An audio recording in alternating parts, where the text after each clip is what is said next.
I'm going to be presenting a lesson that was originally prepared by my father, but when he presented this, it was at our church in Pennsylvania at the time, and we actually hiked to the top of this small mountain where this lesson was presented. But fortunately for you today, I'm not going to make you hike to the top of a mountain, so be thankful for that. You can enjoy this in the comfort of your chair and with air conditioning. But you can do that on your own time.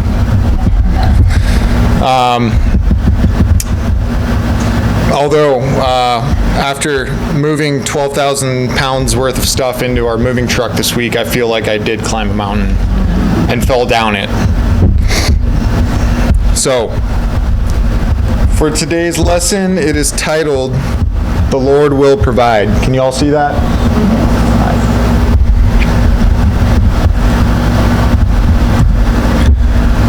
So we shall begin in the year 1800 BC in Genesis chapter 22, the story of how Abraham was asked by God to sacrifice Isaac.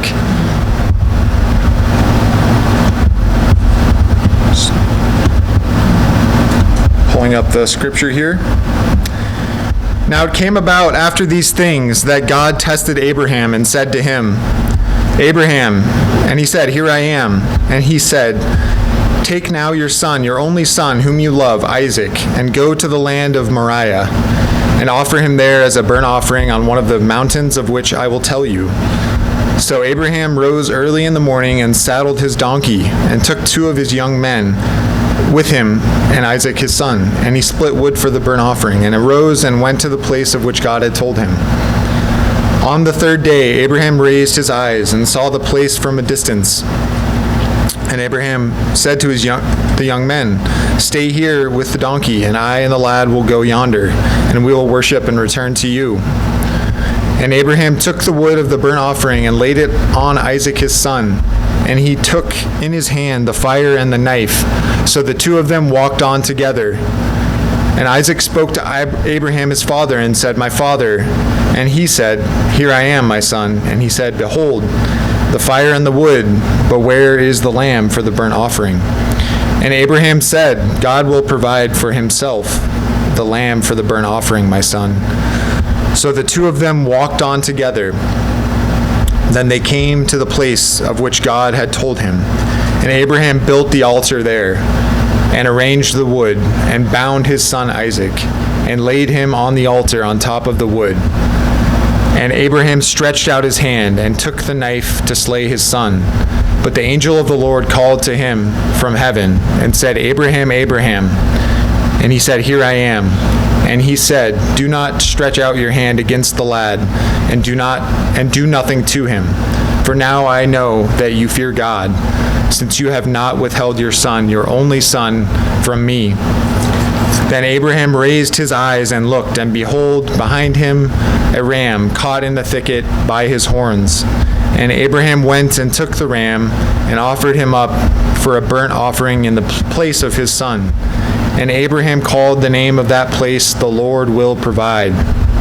As it is said to this day, "In the mount of the Lord it will be provided." Now this is a complex passage for which a whole sermon series could be devoted to. But we're just going to commit one sermon today.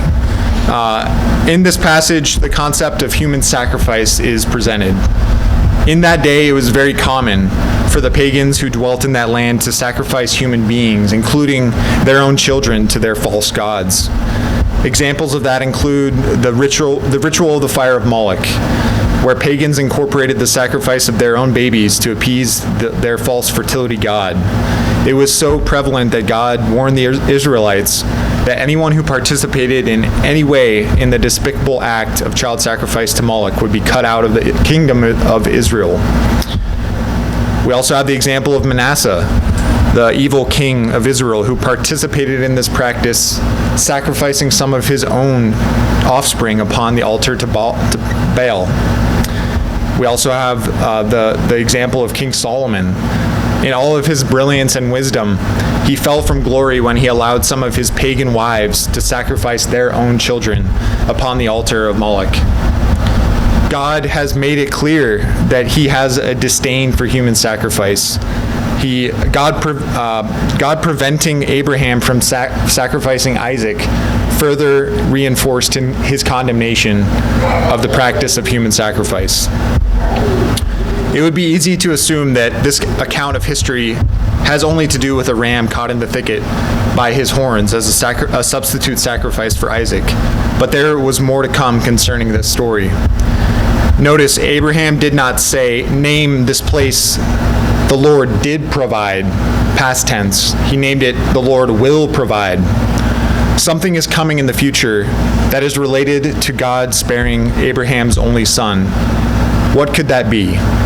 We're going to investigate further what the Lord would be providing in the future from that very moment of history centered around this very location. So we're going to jump forward to the year 1000 BC at this very spot, the spot of the previous story. Reading from 2 Samuel 5, chapter 5, verses 8 through 9. And David said, on that day, whoever would strike the Jebusites, let him reach the lame and the blind, who are hated by David's soul, through the water tunnel. Therefore, they say, the blind or the lame shall not come into the house. So David lived in the stronghold and called it the city of David. And David built all around from the mill and inward. So David had a young nephew named Joab. Joab came to David and said, hey David, I did some research. This pool of water, as you can see in this graphic, kind of hard to see it, a little blurry, but this is like a cross section of the city of Jerusalem. So Joab tells him that he has this pool of Siloam, seen over there. Within this pool of Siloam, there's a tunnel which leads all the way into the city of Jerusalem. And at that time, the city of Jerusalem had been overtaken and inhabited by the Jebusites. So Joab took a team of soldiers, and they dove into that pool. They came up into the tunnel, which allowed them to covertly enter the city. And there they were able to retake Jerusalem. This all happened in the same spot in which the ram was provided to Abraham 800 years prior.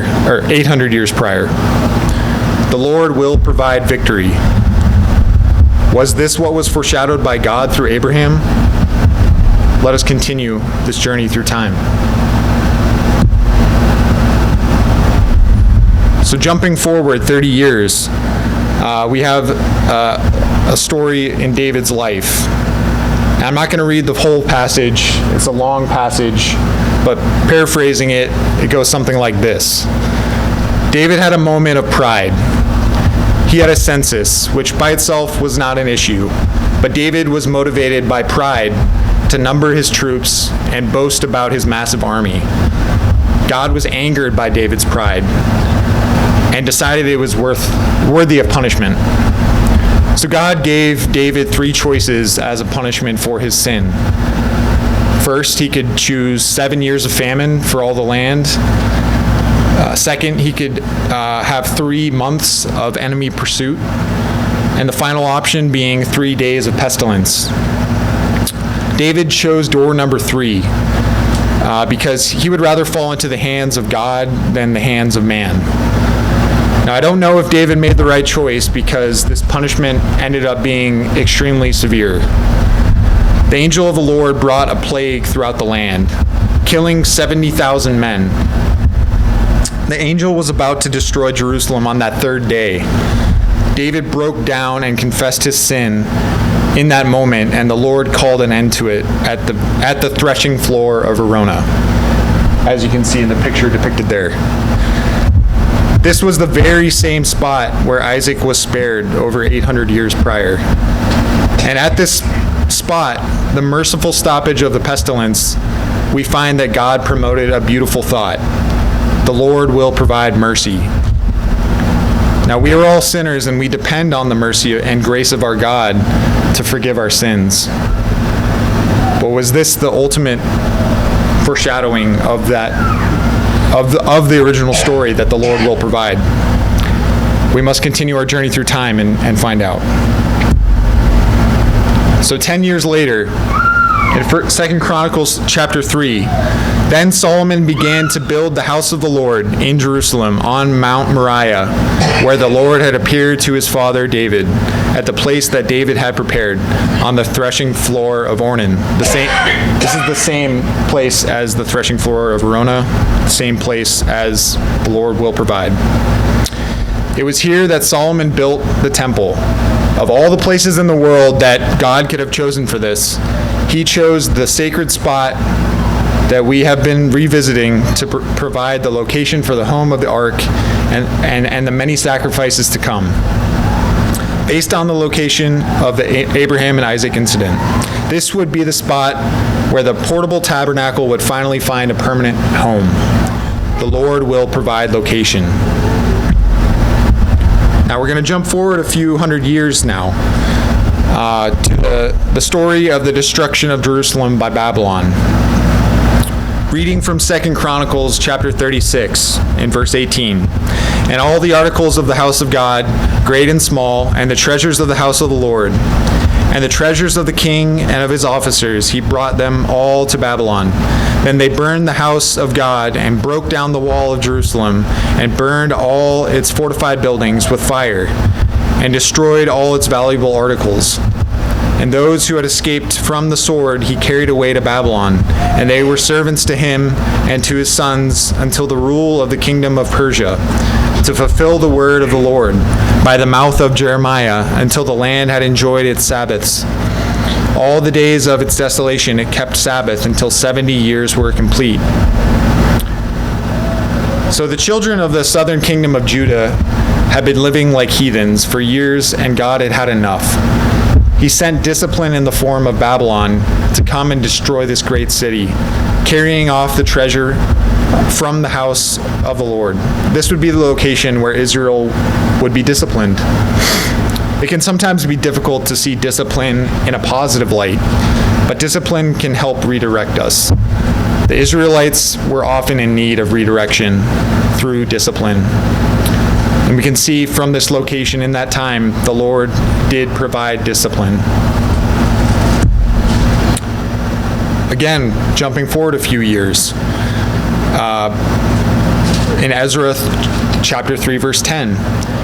Now when the builders had laid the foundation of the temple of the Lord, the priests stood in their apparel with trumpets, and the Levites, the son of Asaph, with cymbals to praise the Lord, according to the directions of King David of Israel.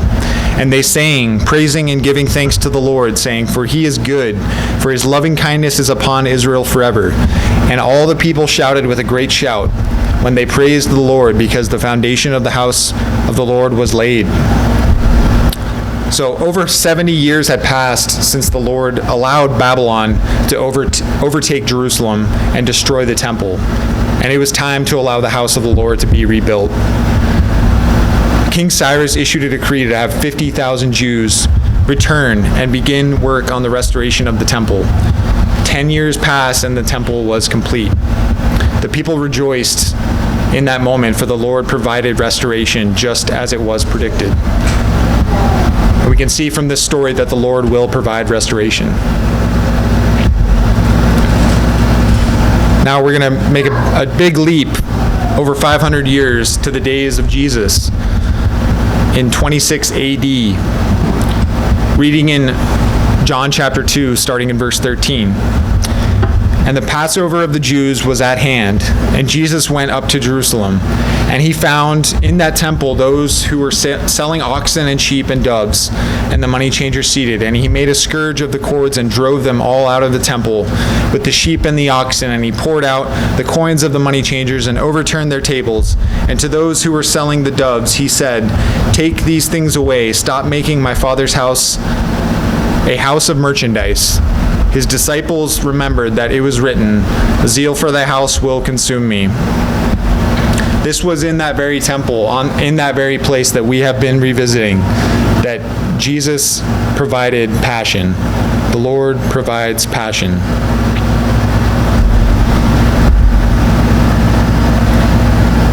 Now, in this final account, a story that we are all very, very aware of, we will encounter the Lord providing salvation in 30 AD.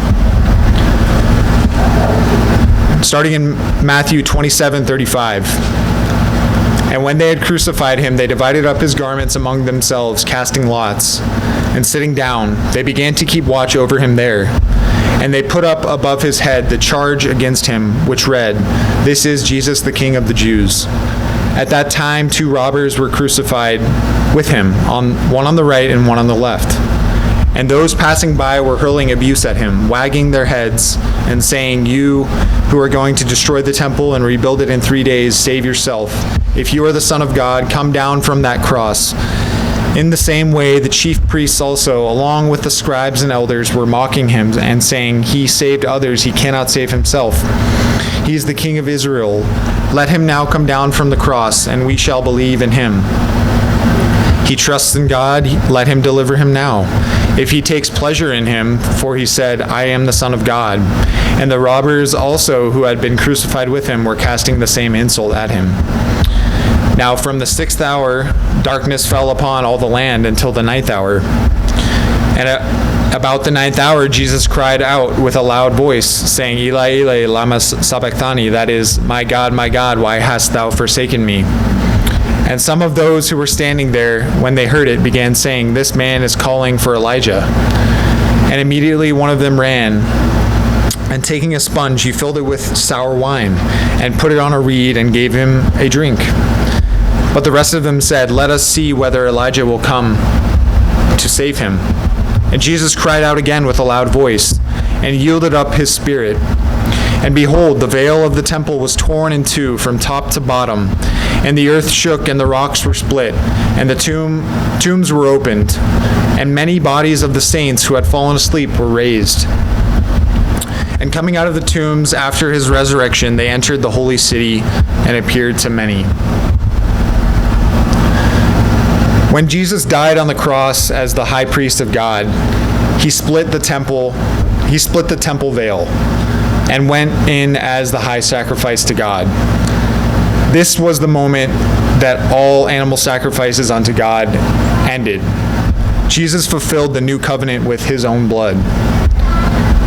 I want to continue in Hebrews 9, starting in verse 11. But when Christ appeared as a high priest of the good things to come, he entered through the greater and more perfect tabernacle, not made with hands, that is to say, not of this creation, and not through the blood of goats and calves, but through his own blood. He entered the holy place once and for all, having obtained eternal redemption. For if the blood of goats and bulls and the ashes of a heifer sprinkling those who have been defiled sanctify for the cleansing of the flesh, how much more will the blood of Christ, who through the eternal Spirit offered himself without blemish to God, cleanse your conscience from dead works to serve the living God. So we started this journey through time with Abraham foreshadowing that the Lord will provide. God providing his own son as the ultimate sacrifice to end all sacrifices was the ultimate conclusion to the promise uttered by Abraham that the Lord will provide. And it was fulfilled in the exact location where Isaac was spared.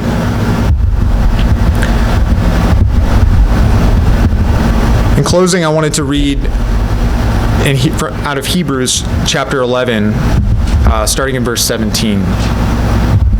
By faith, Abraham, when he was tested, offered up Isaac. And he who had received the promises was offering up his only begotten son. It was he to whom it was said, "In Isaac your descendants shall be called." He considered that God is able to raise people even from the dead, from which he also received him back as a type. Abraham believed that God, Abraham believed God when he told him that all the seeds in the nations of the earth will be blessed through him. So Abraham did believe that this was a test, and he believed that if God let him follow through with the killing of his son Isaac, that God had the ability to resurrect the dead. At that point in time, God had not yet demonstrated that ability to raise people from the dead. Yet Abraham had faith. Not only did the story of Abraham and Isaac foreshadow the sacrifice of Jesus, but it also foreshadowed the resurrection.